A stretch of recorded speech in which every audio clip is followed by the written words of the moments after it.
Hi everyone, I am Nicole Rupert, and today I will be doing a book review on Sand County Almanac with essays on conservation from Round River. It was written by Aldo Leopold and illustrated by Charles W. Schwartz. So this is what my copy looks like. My copy was published by Ballantine Books on September 1970. So I'm going to show you an example of one of the illustrations from Charles Schwartz. He was an American wildlife artist, author, biologist, conservationist, and filmmaker. And so, which I think is cool to know all that backing of knowledge that he has while looking at the illustrations. So the book was originally published in 1949 by Aldo Leopold's son Luna after Aldo Leopold died. So he took his dad's drafts and edited them and got them out for everybody to read. So Aldo Leopold was born in Burlington, Iowa in 1887. He is a conservationist, environmentalist, forester, philosopher, scientist, author, and ecologist. Just by knowing all his experiences and knowledge behind what he did, you can be assured that he really knows what he's talking about. So he actually worked, he worked at UW-Madison among his vast career, and while they lived in Wisconsin here, he bought some land up by Baraboo, Wisconsin. And he would take his family there on the weekends to live in a shack. And so they really got a raw experience of nature and the environment. And just having that perspective is really valuable. Since today we have so many things to distract us like technology. So he's a great influencer of nature conservation. He helped found wilderness societies, forest wilderness areas, and game management programs. And then he actually unfortunately died while helping a neighbor fight a brush fire, so he was dedicated to his career and just to helping other people. So brief summary of the book. You could tell that the major theme across the whole book is just encompasses conservation. Being a conservationist, you can tell that the book is written from a passion of conserving the wild of how it's supposed to be. So there are 4 parts to the book. The first one, the book goes through a year, month by month, and it includes observations and insights about nature and the environment. Aldo Leopold just tells his stories and experiences. The second part of the book goes through different geographic locations as he does observations and insights. So it starts out in Wisconsin and goes to Illinois and other places. The third part of the book is actually added in. It's the essays, the conservation essays from Round River that make up the third part. And the fourth and final part includes land ethics and ways that the wilderness should be used. He proposes conduct that should be implemented throughout the system to make sure the wilderness is being treated the way it should and different ways to protect it.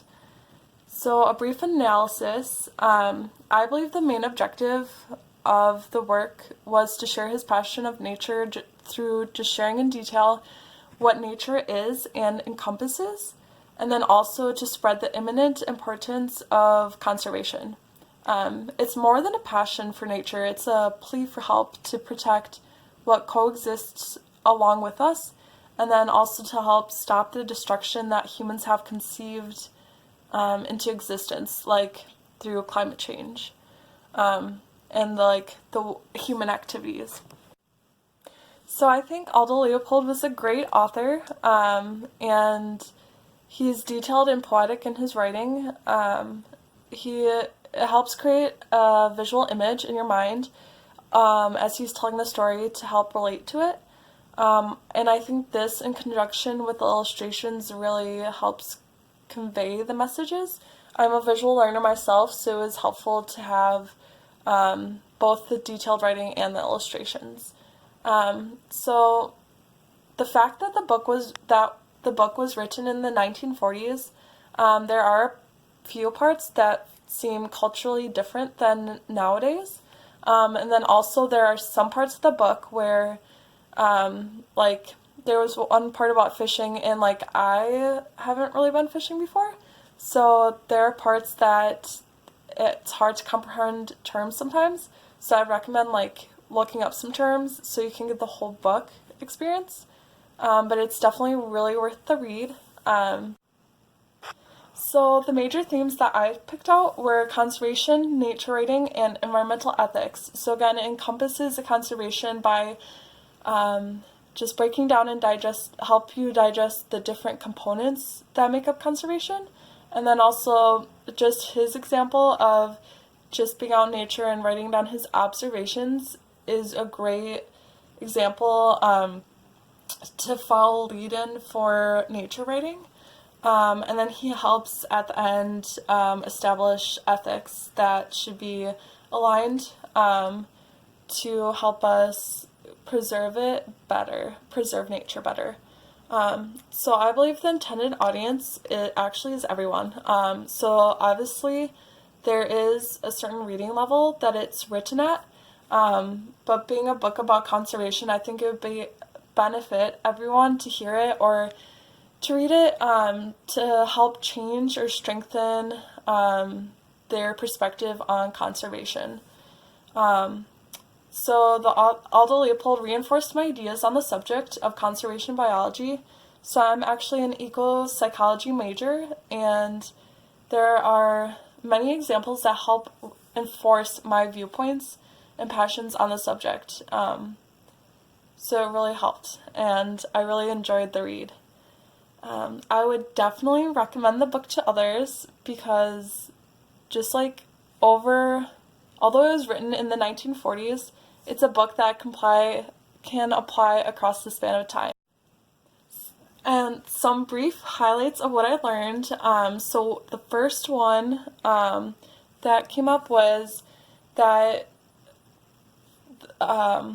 that not everyone is well versed in the environment, that not everyone is nature literate, and by that I mean, like, not everyone's gonna grow up knowing, like, that their food comes from fields and that like how to garden and everything. So I think it's important to start from a young age teaching children about conservation in the environment. Another thing that I learned, so there's a part in the book in the month of February, for that first part of the book, that each tree, like on a tree trunk, each ring signifies a year. And so the perspective that was brought up is to think about it as a historian. And Aldo Leopold went through the different years as they were sawing down a tree and just said what happened in that time period. And so it just shows how much nature, how much it's being surrounded by, and how it's seen things that we might not have seen. So it just shows how important and how much we can learn from nature. So the third thing I learned was that so the end of the book on page 52, there's a quote that says, "We grieve only for what we know." And so it reinforces the idea that awareness is a big component of it, since people usually choose comfort.